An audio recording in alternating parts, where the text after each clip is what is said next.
తండ్రి అయిన దేవుని ప్రేమయు, కుమారుడైన యేసుక్రీస్తు వారి కృపయు, పరిశుద్ధాత్మ దేవుని యొక్క అన్యోన్య సహవాస దివ్య సన్నిధిలో కల్వరి కిరణాల గ్రూప్ సభ్యులందరికీ, సార్వత్రిక సంఘ దైవజనులకును, ఏకీభవిస్తున్న నా సహోదరి సహోదరులందరికీ క్రీస్తు నామంలో వందనాలు తెలియజేస్తూ ఉదయకాల ప్రార్థనలకు ఆహ్వానం. దేవునికి స్తోత్రం. దేవుడు నేటికి మనల్ని సజీవులుగా భద్రపరిచిన దేవుని గణపరుచుకుంటూ ప్రతిదినము మనం దేవుని వాక్యం ద్వారా మనం అనేక విషయాలు నేర్చుకొని దేవుని యొక్క చిత్తం ఈ భూమి జరిగించి మనం దేవుని యొక్క పరలోక రాజ్యానికి వారసులుగా మార్చబడాలని దేవుని ఉద్దేశం కనుక ఈ దినమున ఒక వాక్యాన్ని మనము నేర్చుకుందాం. రోమిలకు రాసిన పత్రిక 8వ అధ్యాయము 28వ వచనంలో, దేవుని ప్రేమించు వారికి అనగా ఆయన సంకల్పం చొప్పున పిలువబడిన వారికి మేలు కలుగుటకై సమస్తమును సమకూడి జరుగుచున్నవని ఎరుగుదుము. దేవుని ప్రేమించు వారికి అంటే ఇక్కడ చూడండి, దేవుని ప్రేమించు వారికి ఆయన సంకల్పం చొప్పున పిలువబడిన వారికి దేవుడు మేలు చేస్తాడని, సమస్తము సమకూడి జరిగించే దేవుడై ఉన్నాడని దేవుని వాక్యం సెలవిస్తున్నది. ఈ వాక్యము విశ్వాసులకు తమ అనుదిన జీవితంలో తమకు ఎదురయ్యే సంఘటనలు బట్టి ఈ సత్యవాక్యము చాలా ఊరటగా ఉంటుంది. చాలా హృదయంని ఉత్తేజపరిచి ధైర్యపరిచే వాక్యంగా ఉంటుంది. ఎందుకంటున్నానంటే చాలామంది శ్రమల్లో విశ్వాసులైన దేవుని ప్రేమించి ఆయన చిత్త ప్రకారం నడుస్తున్న తన ప్రజలకి అనేక శ్రమలు, ఎన్నో పరీక్షలు, ఇబ్బందులు ఎదురవుతాయి. అయితే ఈ శ్రమల ద్వారా వెళ్తున్న వారికి, ఆయన ప్రేమిస్తున్న ఆయన ప్రజలకి ఆయన ఏం చేస్తాడంటే మేలు కలుగు చేస్తాడని ఊరటనిచ్చి ఆదరణతో దేవుడు తప్పకుండా వాళ్ళ జీవితంలో సమస్తాన్ని సమకూరి జరిగిస్తారని దేవుని వాక్యము సెలవిస్తున్నది. అందుకే కదా అపోస్తలుడు పౌలు గారు కింద చూసినట్లయితే అదే 8వ అధ్యాయం 35-39 వచనాల్లో ఆయన క్రీస్తు ప్రేమ నుండి ఏది మమ్మల్ని ఎడబాపును అని చెప్తున్నాడు. శ్రమ అయినా, చింతైనా, బాధ అయినా, కరువు అయినా, వేదన అయినా, వస్త్రహీనత అయినా ఏదైనా దేవుని యొక్క ప్రేమ నుంచి మనల్ని ఎడబాపున ఏదియో కూడా ఎడబాపదు. మనం ఉంటున్న పరిస్థితుల్లో ఏ పరిస్థితిన కావచ్చు, మన ఇంట్లో కరువు కావచ్చు, లేమి కావచ్చు, ఆ పరిస్థితులు, అనారోగ్య పరిస్థితులు ఏదైనా కావచ్చు, whatever it may be, ఏదైనా కావచ్చు. అయితే దేవుడు ప్రేమ వాటి నుంచి విన్న పరిస్థితుల గుండా మనం వెళ్తున్నాం కదా, ఆ పరిస్థితుల నుంచి మనల్ని ఏమాత్రం దేవుని ప్రేమ వేరు చేయదు. దేవుని ప్రేమ మార్పు లేనిది, మారనిది. ఆయన ప్రేమిస్తే ఆయన సంకల్పం చొప్పున మనం బ్రతికితే ఆయన మేలన్నీ మన జీవితంలో దాచిన మేలు జరిగిస్తాడు. ఒకవేళ ప్రేమించకపోతే జరగవని దేవుని వాక్యం సెలవిస్తున్నది.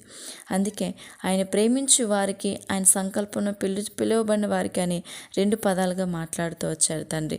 చూసినట్లయితే చూడండి దైవజనమా, అయితే విశ్వాసులను దేవుడు ఎలాంటి పరిస్థితుల్లోకి తీసుకెళ్ళినా, ఎలాంటి స్థితిలో ఉన్నా అందులో మనకు మేలు చేకూర్చడానికి తీసుకెళ్తాడు తప్ప మనల్ని విడిచిపెట్టడానికి అయితే కాదు. ఆయన ప్రేమ నుంచి వేరు చేయడానికైతే కాదు. ఎందుకు చెప్తున్నాడంటే దేవుడు, మరి పరిశుద్ధ గ్రంథంలో చాలామంది భక్తులు కూడా ఇలాగ ఉన్నారు కదండి. వాళ్ళు దేవుని సంకల్పం చొప్పున పిలువబడిన వారే ఉన్నారు. పిలువబడిన వారు దేవుని అధికంగా ప్రేమించారు. ప్రేమించడాన్ని బట్టి వాళ్ళ జీవితంలో గొప్ప మేలులు అనుభవించారు. యోసేపు గారు చూడండి, ఆదికాండంలో మనం చూస్తాం. యోసేపు గారు దేవుని కృపచేత పిలువబడ్డారు. అంటే దేవుని సంకల్పం ఉంది ఆయన మీద. అందుకే బాల్యంలోనే కళల ద్వారా దేవుడు దర్శించారు. అయితే అందరూ హేళన చేశారు. తన అన్నదమ్ముల ఐగుప్తు దేశానికి నడిపించినప్పటికీ కూడా తను ఎంతో భయంకరమైన పరిస్థితుల గుండా వెళ్తూ వచ్చారు. కానీ యోసేపు గారు దేవుణ్ణి ప్రేమించారు కదండి. ఎలా ప్రేమించారని మనకు తెలుస్తుంది. దేవుని యొక్క మాటకు విధేయత చూపించి పరిశుద్ధంగా బ్రతికారు కదా. మరి పాపం తన వెంబడి పరిగెత్తుంటూ వచ్చిన తన పక్కన నిలబడిన ఏమాత్రం కూడా పాపం చేయకుండా పరిశుద్ధంగా జీవించారు. కనుకనే తన జీవితం ఎన్నో భయంకరమైన చెరసాలలో వేయబడ్డారు. మరి పాపం చాలా వేదన పడ్డారు ఒక ఐగుప్తు దేశంలో. కానీ దేవుడు విడిచిపెట్టాడా? లేదు. తను చేయాలనుకున్న మేలు దేవుడు చేస్తూ వచ్చాడండి. కదా. అలాగే యోబు గారు తీసుకుందాం. యోబు గారు కూడా దేవుని సంకల్పంలో ఉన్న భక్తుడు. మరి యోబు గారు కూడా మరి దేవుని ప్రేమించాడు. చెడుతనాన్ని విసర్జించి న్యాయంగా నీతిగా దేవునికి ఇష్టపూర్వకంగా బ్రతికాడు. మొదట్లో ఎంతగానో ఆశీర్వదించబడిన యోబు గారు మరి మధ్యకాలంలో ఎంతో భయంకరమైన శ్రమకు గురయ్యారు, వేదనకు గురయ్యారు, మొత్తం కోల్పోయారు. ఆయన దేవుడు విడిచిపెట్టాడా? లేదు. చివరి చూసినట్లు రెండంతల మేలు పొందుకున్నారు. దానియేలు గారు కూడా కదండి, మరి దావీదు గారు కూడా కదండి. మరి భక్తుల జీవితంలో వాళ్ళు దేవుని సంకల్పం చొప్పున ఏర్పాటు చేయబడిన వారు దేవుని ఎంతగానో ప్రేమించారండి. ఈరోజు నువ్వు నేను కూడా దేవుని సంకల్పమే. నువ్వు నేను కూడా దేవుని సంకల్పం చొప్పున పిలువబడిన వారమే. ఆయన చిత్తం చేయడానికి, ఆయన్ని ప్రేమించే విధంగా మనం ఉండడానికి, ఆయన యొక్క ఆలోచన ప్రకారం హృదయానుసారంగా బ్రతకడానికి మనం పిలువబడ్డాం. మరి దేవుని ప్రేమిస్తున్నామా? మనలో ఒకసారి మనం పరీక్షించుకుందాం. మనం కూడా ఈ పరిశుద్ధ గ్రంథంలో భక్తుల్లాగా మనం కూడా దేవుని ప్రేమించినట్లయితే వారి జీవితంలో దేవుడు సమస్తము మేలును సమకూర్చి చేశారు. మన జీవితంలో కూడా చేయి దేవుడై ఉన్నాడు. ఏదైనా కానివ్వండి. అయితే వాటన్నిటి ద్వారా దేవుడు మనల్ని ఆధ్యాత్మికంగా ఎదిగి మరింతగా క్రీస్తులాగా మారాలని ఆయన ఉద్దేశం. వారందరూ కూడా క్రీస్తులాగా బ్రతకడానికి దేవుడు వారు ఉద్దేశపూర్వకంగా శ్రమల గుండా నడిపిస్తూ వచ్చారు. కానీ వారందరూ కూడా ఏం విశ్వాసం తెలుసా అండి? దేవుడు సమస్తము నాకు సమకూడి మేలు చేస్తాడు అన్న నమ్మకంతో భక్తులు నడిచారండి. ఆ నమ్మకంతో నడిచారు. మనం కూడా ఈనాటి దినంలో ఒక నమ్మకం ఉంటే చాలు, తప్పకుండా దేవుడు మన జీవితంలో మేలు చేయ దేవుడై ఉన్నాడు. ఏ పరిస్థితిలో ఉన్నామా దాని గురించి భయపడక్కర్లేదు. దేవుడు నా కోసము సమస్తము సమకూర్చి మేలు చేయి దేవుడై ఉన్నాడని నమ్మితే చాలు, కార్యం చేస్తాడు. అయితే మనం క్రీస్తులాగా, మనం యథార్థంగా క్రీస్తులాగా పరిశుద్ధంగా బ్రతకాలని దేవుడు ఉద్దేశమైనది కనుక ఈ పరిస్థితులు గుండా నడిపిస్తున్నాడు. కాబట్టి నీకు నాకు దేవుడు చాలా మేలు దాచి ఉన్నాడు. సమస్తము సమకూర్చి దేవుడు చేయి దేవుడే అన్నాడు కనుక ఆ మేలు అనుభవించాలంటే మనం దేవుని సంకల్పం చొప్పున పిలువబడి దేవుని ప్రేమించే వారమే ఉండాలి.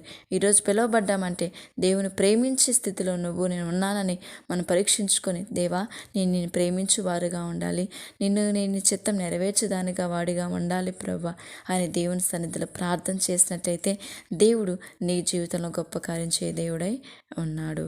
ఆమేన్. ప్రార్థన చేసుకుందాం. మహాగణుడగు నా తండ్రి, మహోన్నతుడా, సర్వశక్తిమంతుడగు నా తండ్రి, పూజనీయుడ, పునరుద్ధానుడైన నా దేవ, మీకు వందనాలు స్తోత్రాలు చెల్లిస్తున్నాను. ఈ ఉదయకాల సమయాన్ని బట్టి నేను స్తుతిస్తున్నాను. ఆయన మేమేమై ఉన్నాము అది కేవలం నీ కృపను బట్టి అయినాం ప్రభా. రాత్రంతయు ప్రభా మా పడకల చుట్టూరు మీరు కంచి వేసి కాపాడిన గొప్ప తండ్రి, మీకే మహిమా ఘనత ప్రభావం చెల్లిస్తున్నాను.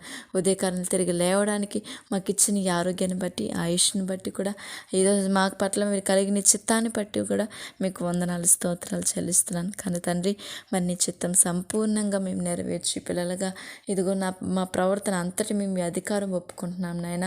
ఈ దినమంతా నీ కృపచేత మమ్మల్ని నడిపించమని వేడుకొంచున్నాను తండ్రి. స్తోత్రాలు. ఇదిగో నా దేవ, నీ ప్రజలని వారందరిని బట్టి కృతజ్ఞత చెల్లిస్తూ మనుషులందరి కొరకును ప్రవ్వా అయ్యా క్రీస్తు నామములో మేము విజ్ఞాపన చేస్తూ కృతజ్ఞతలు చెల్లిస్తున్నాం తండ్రి. అని దేవా, ఇదిగో నా తండ్రి, నా భారతదేశాన్ని బట్టి మీకు వందనాలు. నీ సేవకులు సంఘాలను బట్టి నేను స్తుతిస్తున్నాను ప్రభా. సేవకులను దీవించు తండ్రి, సంఘాలను మీరు ఆశీర్వదించు తండ్రి, సంఘాలకు క్షేమం దయచేయండి. వృద్ధుల్ని తండ్రి ప్రభా వృద్ధిపరచండి సంఘాన్ని నా దేవా.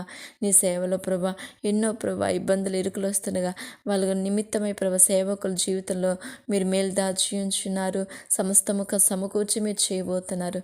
అందుని బట్టి మీకు వందనాలు తండ్రి.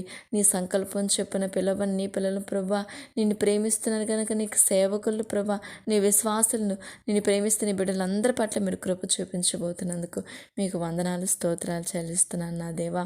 అదేవిధంగా తండ్రి, ఎంతోమంది మినిస్ట్రీస్ నడిపిస్తున్నారు, మిషనరీస్ నడిపిస్తున్నారు, సంఘ కాపర్లు అయ్యా ప్రభా మీరు దీవించండి ప్రభా. సంఘ పెద్దలను మీరు దీవించండి, విశ్వాసాలు మీరు బలపరచుమని వేడుకొనుచున్నాను తండ్రి. మీకే స్తోత్రాలనైనా. అదేవిధంగా నా దేశంలో నశించిపోతున్న అనేక ఆత్మలను బట్టి స్తుతిస్తున్నాను తండ్రి. వారి నిమిత్తమై నేను విజ్ఞాపన చేస్తున్నాను తండ్రి. ఏ ఒక్కరు నశించిపోయి చిత్తం కాదు కనుకని మీరు దీర్ఘశాంతం చూపిస్తున్నారు నా తండ్రి. మీ ప్రేమను గుర్తిరిగినట్లు, నీ త్యాగాన్ని గుర్తిరిగినట్లు నా దేశం ప్రజల యొక్క మనసు మనస్తత్వంతో మీరు మాట్లాడుతండి. వాళ్ళ కఠినమైన మనస్సును మీరు మార్చమని వేడుకొనుచున్నాను దేవా. రక్షణ పొందినట్లు సహాయం చేయండి. ఈ లోకంలో చాలా నశించిపోతున్నారు.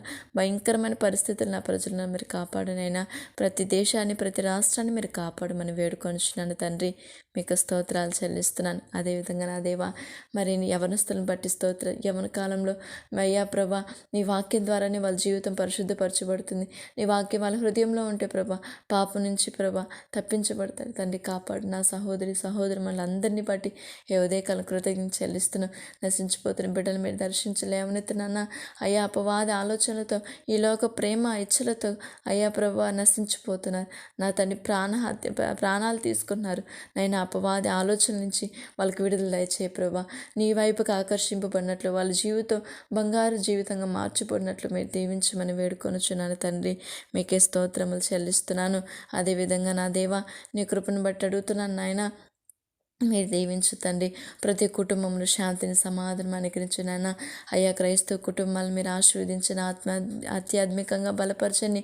ఇంకను మిమ్మల్ని ఎరగని కుటుంబాలు ప్రభా, అనేక కుటుంబ కలహంలో కలతలు ప్రభా, అయ్యా భార్యాభర్తలు విడిపోతున్నారు తండ్రి. నీ చిత్తంలో జతపరచబడిన వారు అయ్యా ప్రభా దేని చేతను వేరు చేయకూడదు నా తండ్రి. అయ్యా వివాహం ఘనమైనదిగా మీరు ఎంచి మీరు కార్యం చేస్తూ వచ్చారు. ఈనాటి దినాల అపవాది కుటుంబాలు గలిబిలి చేసి ఎంతో భయంకరమైన పరిస్థితికి తీసుకెళ్తుంది నా తండ్రి. వారిని మీరు దర్శించండి. ప్రతి కుటుంబంలో శాంతిని సమాధానాన్ని అనుగ్రహించునైనా అత్త కోడల మధ్య మీ సమాధానం ఉంచమని సన్నిధి తోడుంచమని మీరు మహిమ పొందుకోమని వేడుకొంచున్నాను తండ్రి. మీకే స్తోత్రాలు చెల్లిస్తున్నాను. అదేవిధంగా తండ్రి చంటి బిడ్డల్ని వృద్ధుల్ని అయ్యా ప్రభా బాలింత్రుల్ని గర్భిణీ స్త్రీలను బట్టి మీకు వందనాలనైనా. ఈ ఎండాకాలం నుంచి పగలు మేఘస్తంభంగా రాత్రి అగ్నిస్తంభంగా బిడ్డల చుట్టూరు మీరు కంచి వేసి కాపాడునైనా.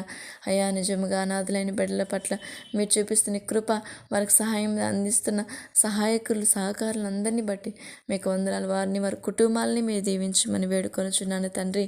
మీకు స్తోత్రాలు చెల్లిస్తున్నాను. అదేవిధంగా నా దేవా ప్రభా వికలాంగులను బట్టి స్తుతిస్తున్నాను. వందనాలు. వారికి క్షేమం దయచేస్తుందేవా. ప్రతి ఒక్క బిడ్డ పట్ల ప్రపంచవ్యాప్తంగా పిల్లలైన వారందరినీ ప్రభా అయ్యా పశుపక్ష జీవ జంతువులను కూడా మీరు వాటితో సహా మీరు పోషిస్తూ మీరు కాపాడుతున్న గొప్ప దేవుడు. నీ గొప్ప ప్రేమకై కృతజ్ఞతలు చెల్లిస్తూ ఇదిగో నేను ప్రత్యేకంగా కల్వరి కిరణాల గ్రూప్ సభ్యులందరినీ బట్టి మీకు వందనాలు. పేరు పేరున బట్టి నా సహోదరి మనల్ని అయా దైవజనుల్ని పెద్దల్ని అందరినీ బట్టి నేను స్తుతిస్తున్నాను.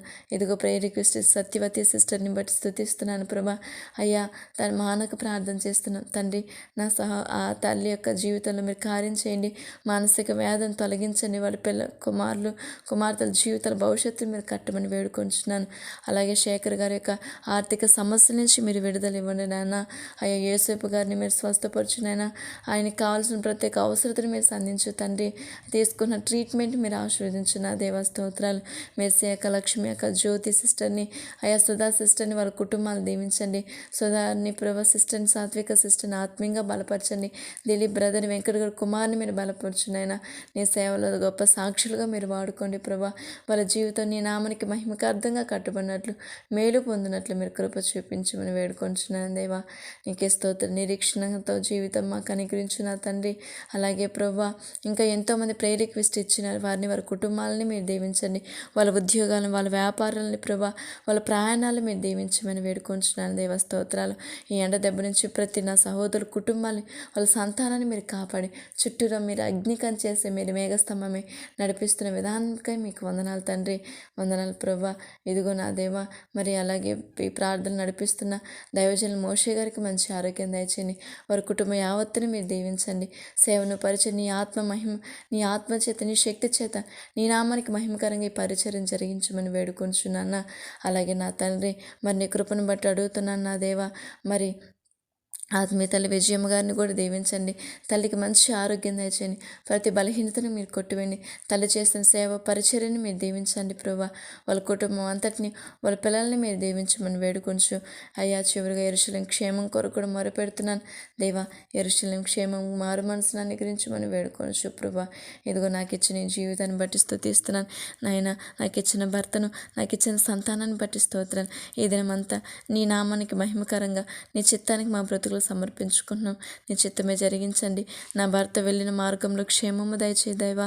ప్రభా ప్రయాణంలో తోడునండి, తన పనిలో మీరు తోడునండి ప్రభా. వారి అధికారులు మీరు దీవించమని, తనతో ఉన్న వర్కర్స్ని కోవర్కర్స్ని మీరు దీవించమని వేడుకొంచు. నాకు ఇచ్చిన సంతానం పట్ల నీ చిత్తం నెరవేర్చు ప్రభా. మనుషుల దయందు మీ దయందు వర్ధిల్లుతూ ప్రభా, సత్యమైన మార్గంలో యథార్థంగా బ్రతుకున్నట్లు మీరు కృప చూపించమని వేడుకొనొచ్చు ప్రభా. ఇదిగో ప్రభా, మరి నన్ను నీ పాదాలు సమర్పిస్తున్నాను. నీ చిత్తం నా బ్రతుకులు జరిగించునైనా. మీ నామానికి మహిమకరంగా నా ఇంటికి నాకు ఇచ్చిన ఈ బాధ్యతలు యథార్థంగా చేయనట్లు సహాయం చేయండి. నీ సేవలో ఉన్నతంగా వాడుకోమని మిమ్మల్ని ఘనపరుస్తూ మిమ్మల్ని మహిమపరుస్తూ ప్రభా. అయ్యా ఏకీభిస్తున్న సహోదరి మనల్ని బట్టి కూడా మిమ్మల్ని స్తుతిస్తూ వారిని వారి కుటుంబాలను మీరు దీవించండి, ఆత్మీయంగా బలపరచండి ప్రభా. వాళ్ళ సమస్యల నుంచి విడుదల దయచేయండి. వాళ్ళు చేస్తున్న ఉద్యోగాలని ప్రభా దీవించండి. వారి సంతానాన్ని మీరు ఆశ్రయించండి. కావలసిన ప్రత్యేక అవసరాలను సంధించి మీరు మాత్రమే మహిమ పొందుకోమని, సమస్త మహిమ ఘనత ప్రభావం మీరే పొందుకోమని మా ప్రభువు రక్షకుడు యేసుక్రీస్తు నామంలో ప్రార్థన చేసి వేడుకొని పొందుకుంటున్నాం కన్న తండ్రి. Amen, amen. దేవునికి స్తోత్రం. మరొకసారి అందరికీ క్రీస్తు నామంలో వందనాలు, శుభములు. ఆమెన్.